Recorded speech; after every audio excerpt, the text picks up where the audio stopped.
Hi and welcome to Core A of this week 18 to 22 block. You're going to need some equipment for two of the exercises in this one. First of all, if you have a kettlebell, we're going to be using that. If you don't have a kettlebell, then a dumbbell will do. I'll give you a variation of the exercises that uses a dumbbell instead. The height of the kettlebell matters here. This one is a Russian kettlebell and they're all a standard size. They're about 28 centimeters off the ground, whereas some of the other kettlebells are a lot smaller. So if you have a smaller one, I want you to put 2 or 3 books underneath it. Otherwise it comes down too low. We're going to be doing a deadlift variation. The second piece of equipment is a band attached to a pole. I have one of these bands with handles on them, so I just threaded the band through one of the handles, so I have a handle free. Again, this is a setup that we are going to be using a lot because of the pull-off press, and it's great for getting some anti-rotation exercises into your programming. So try and get this set up at home. Starting with this month, we're getting rid of all supine exercises because they will be problematic for some women, but also because they have a really big focus on the anterior abdominal wall and it can feel really uncomfortable in that lower abdomen. Okay, so let's get started on all fours. We're going to start with just our breathing exercise, like every time. So just making sure you've got your feet right under your hips, your hands right under your shoulders, and a nice neutral spine, so not arching or tucking your bum under. You're just going to take a few breaths in here. So breathe into the tummy and into the pelvic floor and really try and release it down. And then as you breathe out, breathing in and up. Pulling the tummy in just a little bit. And then as you breathe in, releasing the tummy down. We're going to add to this a little pelvic tilt. So as you breathe out, tucking the pelvis under, the back's going to round with it. Then untucking the pelvis, sticking your bum out just a little bit. Nice big breath in, and then breathing out. Feel the tummy come in and up, and then leave it to the end to do that little pelvic tuck. Okay, one more time. Breathe in, release the belly.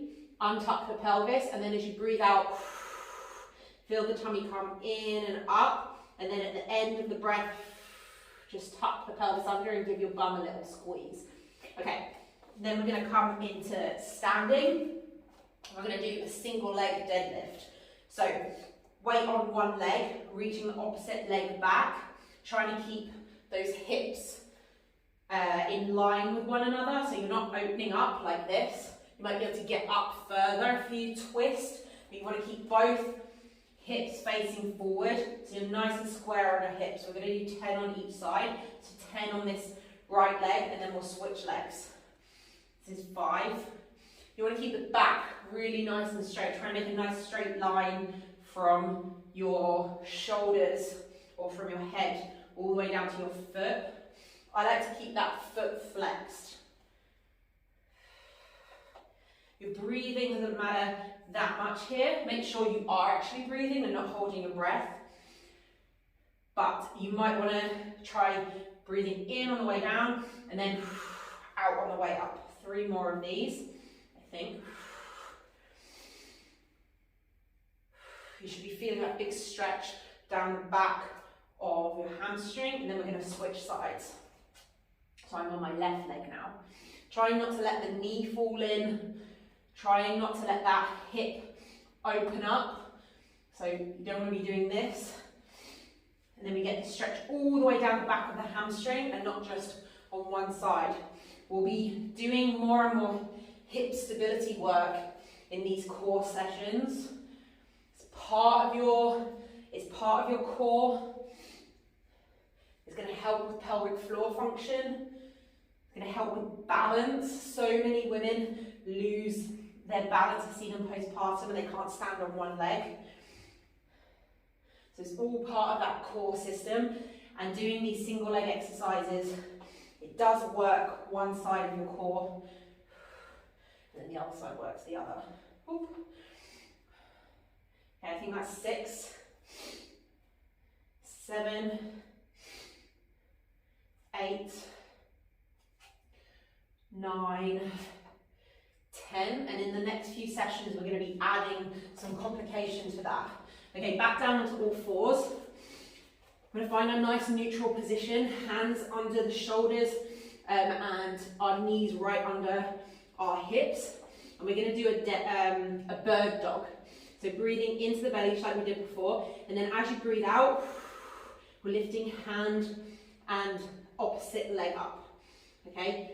And then switching sides. What I want you to really pay attention to here, a few things. One, don't shift your weight from one side to the other. You're going to feel that temptation to bring your weight over onto the side where the leg is still on the floor. Make sure that doesn't happen. So make sure nothing in your body moves other than that hand and leg. You also don't want to arch your back. So a lot of people do bird dogs like this. They feel like they're getting up higher. That's not the idea. You want to stay in this neutral spine position, lifting your hand up to meet so that your hands, shoulders, hips and foot are all in a straight line. Breathing out as you lift your hand and foot up and feeling that tummy come in and up to support you. Okay, this is good for hip stability. It's good for a little bit on the abdominal muscles. I like to flex the toe at the back as well. It's not about lifting the hands and legs as high as you possibly can. It's about getting that nice straight line and trying not to shift from one side to the other. Okay, last one. Okay, and then coming back up to standing. Right, we're going to do a suitcase deadlift. This is great for your lower body, but great for the anti-rotation through the core. So I'm going to show you on this dumbbell. If you have the smaller dumbbell, you want to put it on a couple of kettlebell. And if you don't have a kettlebell, I'm going to show you how to do a different variation in just a moment. So standing with the kettlebell right next to your foot, you're going to stick your bum back, nice straight back like you're doing a Romanian deadlift. Find that stretch down your hamstrings, and then you'll find you won't quite be able to reach the kettlebell. So I want you to bend your knees just slightly. You might need to take the feet slightly wider apart. And then holding onto the kettlebell, you're going to stand up, nice straight back, stand all the way up. And then you're going to go all the way back down nice and slowly, putting the kettlebell back down where you started. Okay, so we want to have this nice triangle position between our arm, our leg, and our back. And as we lift up, the weight is going to be pulling you down on one side, and you've got to keep nice and straight. So let me show you from the front. Our feet a little bit wider apart than they otherwise would be because my belly's getting in the way. I'm coming down, pretending I've got a kettlebell on this right side as well, and then I'm standing up. Now the temptation is that this is pulling me down this side. So the temptation is to pick things up like this. And I don't want you to do that. I want you to try and keep everything square so that your knees are square, your hips are square, your shoulders are square. And you're going to do 10 on that side. Then we'll switch to the other side. If you don't have one of those, if you don't have a kettlebell, with a dumbbell, you're going to do the same thing. You're just going to start standing. Then you're going to stick your bum back, find that stretch down the hamstring, and then stand back up. Okay, so you're going from the top down and then back up. Breathing out on your way up. Finding that nice stretch down your hamstrings. You're not doing a squat, and then standing back up. Okay, we're going to do 10 on that side, and we're going to switch to the other side. Okay, so the other side with this. Again, feet wide apart, as though you're grabbing two kettlebells, and then standing up. Okay, shoulders stay in the same position. You don't want to let this drag you down. Okay, that's where the core work comes into it. So bum back, nice straight back. You don't want your bum tucking under. You're not in a squat position. Knees back, so you've got a nice triangle shape here.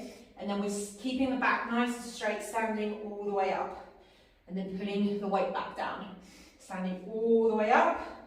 And then nice and slowly putting the weight back down. And often putting the weight back down is the bit that's really hard to control. The body wants to kind of do this, kind of cave in. You want to keep all of that nice and straight. Okay, paying attention to what your back's doing. So you're doing it exactly the same as if you were doing a normal deadlift, whether conventional or Romanian deadlift. Back stays perfectly straight. It's a big hip hinge and it's not a squat. Okay, this is a really great exercise. I know it's complicated. It's a complicated technique, but it's really important to master because we're often picking things up on one side and not the other in daily life. Okay, putting the kettlebell back down. Okay, fourth and final exercise.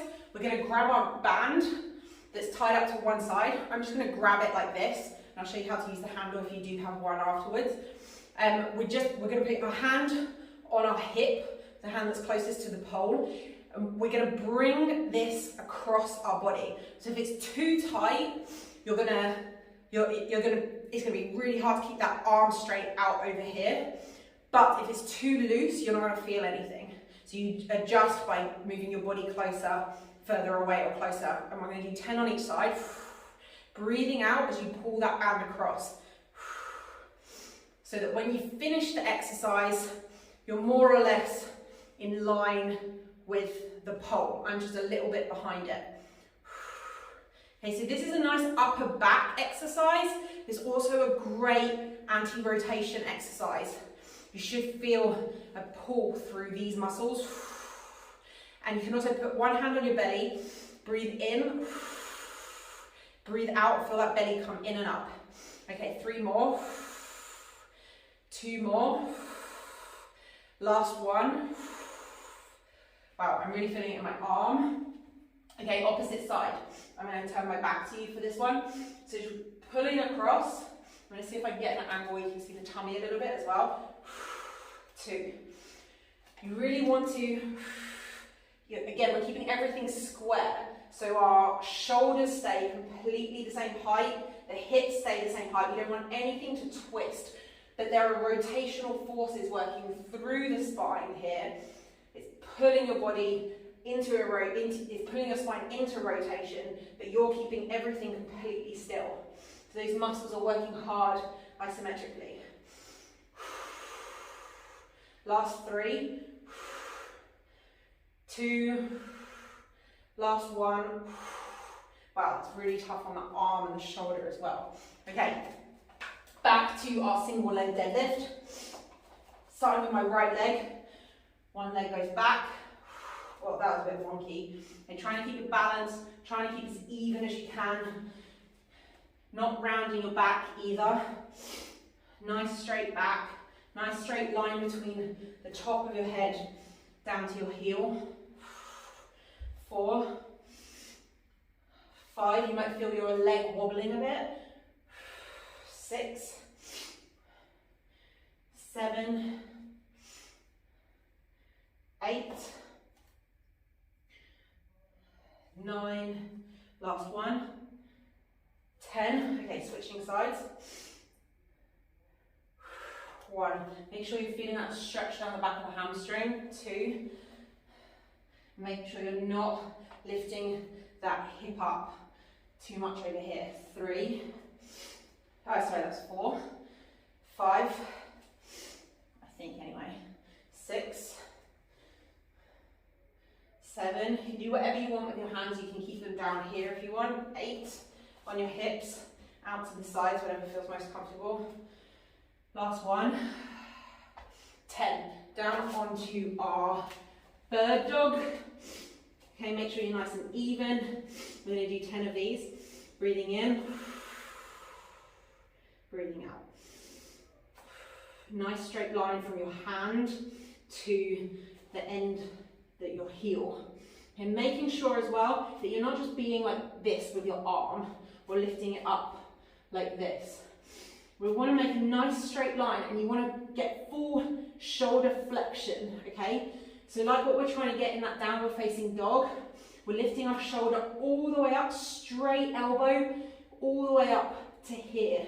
We're not just putting it, if you just kind of bend your back slightly, bend your knee, bend your elbow. You won't feel anything. Okay, and by turning that hand a little bit, so that the palm's facing forward, get an extra little bit in that upper back. Okay, imagine you've got those 2 cups of coffee on your back. You don't want to spill them. Okay, last one. Awesome. Okay, standing back up, we go into our deadlift. Whatever you're using, the dumbbell or the kettlebell, I'm going to quickly go through the dumbbell again because it's slightly different. So we're doing our Romanian deadlift, bum back, nice straight back. You should feel the stretch in your hamstring, stand back up. Nice big stretch in your hamstring, stand back up. Okay, we're not going into a squat like this. You do need to bend your knees just a little bit, and your back should be completely straight. And everything, whatever size dumbbell you're using, everything should be even. Your knees, your hips, your shoulders, the whole way through the movement. That's what makes it challenging. Okay, last 3 here, and then I'll switch to my kettlebell.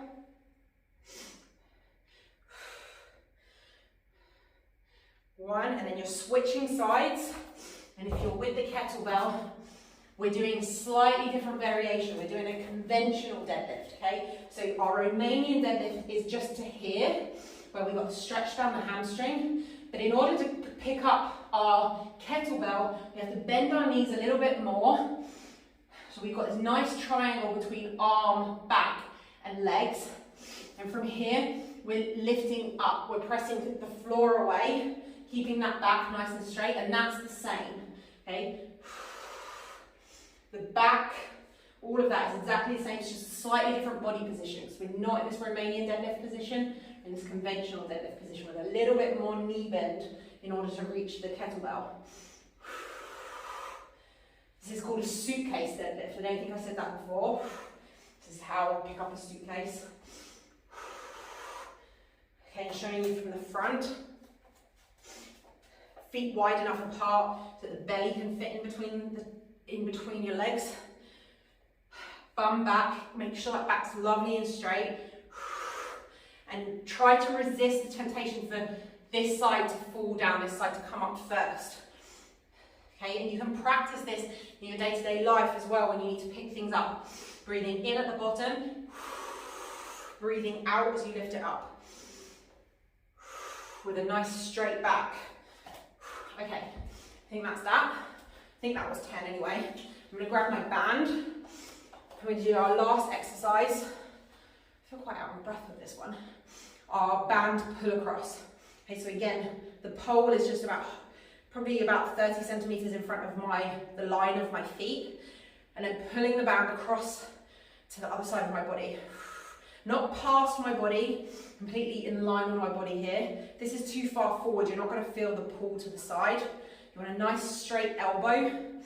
So if you really need to bend the elbow here, you need to be closer to the pole. You should feel it through this side of your body. And you should feel like your hips want to sort of twist to face the pole like this, and you're trying to resist that. Okay, 3, 2, 1, and then the other side. 1, 2, I'll try and turn, face this way a bit. 3, 4, tummy coming in and up. 5 to support you. 6, trying not to move at all through the body. You might feel it through one of your hips as well. And hopefully you'll feel it in your upper back a little bit too. Last 2. Last 1. Awesome. Okay, that's it. That's the end of core A. If you do have a kettlebell or a set of kettlebells, I really recommend that you play around a little bit with this suitcase deadlift. We are going to practice it again, and we're going to build on it to do a couple of different carries that are great core exercises that you can do throughout the 2nd and 3rd trimester. Again, if you don't have a kettlebell, I will be showing you a dumbbell variation, so don't worry about that. And if you do have a set of kettlebells that some are heavier than others, then give it a go with some heavier weights and see at what weight your form starts to break down and you start to feel your body shift out of that nice symmetrical position.